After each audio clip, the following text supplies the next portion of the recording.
lain. Baik, pada kali ini saya akan menjelaskan mengenai pengertian isim. Isim adalah sebuah nama yang ditunjukkan untuk manusia, hewan, benda mati, dan tumbuhan.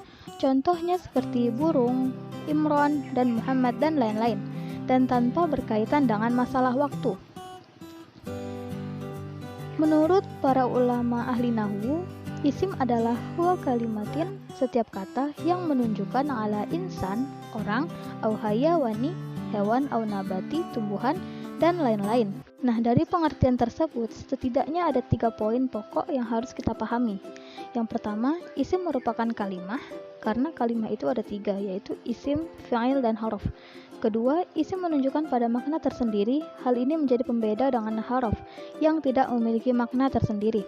Ketiga, isim tidak disertai dengan status waktu. Hal ini menjadi pembeda dengan fi'il yang selalu harus ada status waktunya.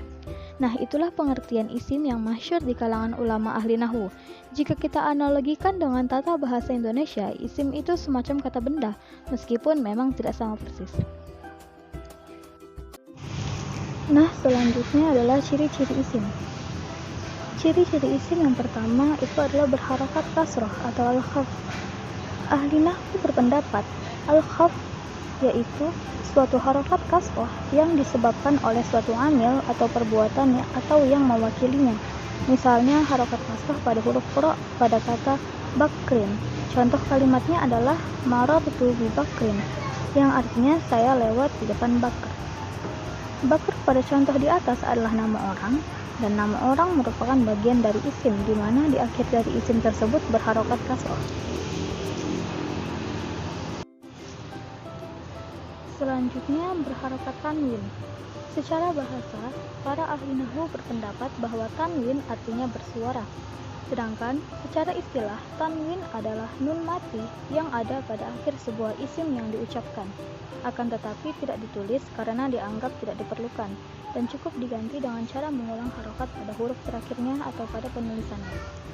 Contoh isim yang diakhiri dengan harokat tanwin itu ada Muhammad, buku, atau kitabun, Muhammad, Muhammadun.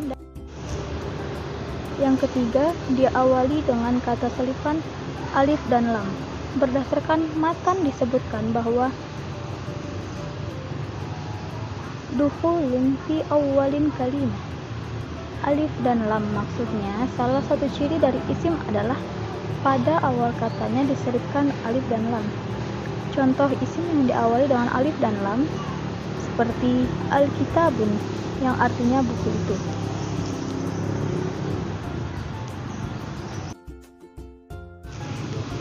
Yang keempat, didahului oleh huruf jar. Ciri-ciri dari isim selanjutnya yaitu didahului oleh huruf jar. Huruf jar adalah huruf yang secara umum bisa membuat huruf setelahnya menjadi majrur atau berharokat kasroh. Misalnya didahului huruf jar seperti min pada kalimat berikut. Zahabtu minal baiti ilal madrasah. Saya berangkat dari rumah menuju ke sekolah.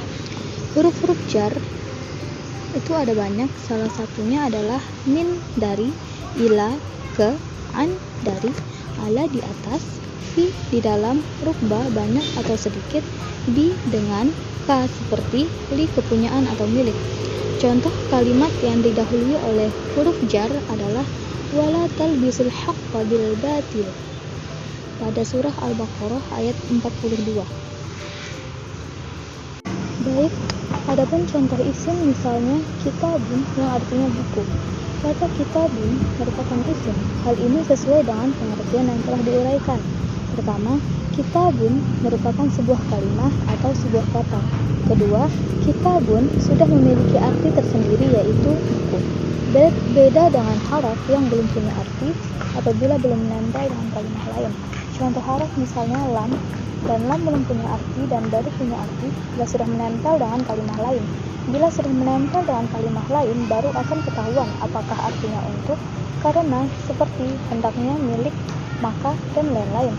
Kalau hanya lam saja, bingung mau diartikan seperti apa. Dan ketiga, kitabun tidak memerlukan status waktu, karena status waktu hanya cocok untuk fi'il atau kata kerja. Status waktu itu ada 3, yang berarti akan, sedang, dan telah. Coba saja kita masukkan status waktu pada buku yang merupakan isim. Misalnya, sedang buku, akan buku, dan telah buku. Aneh bukan? Karena status waktu hanya cocok untuk sesuatu yang merupakan fi'il atau kata kerja. Misalnya, sedang memukul, akan memukul, dan telah memukul.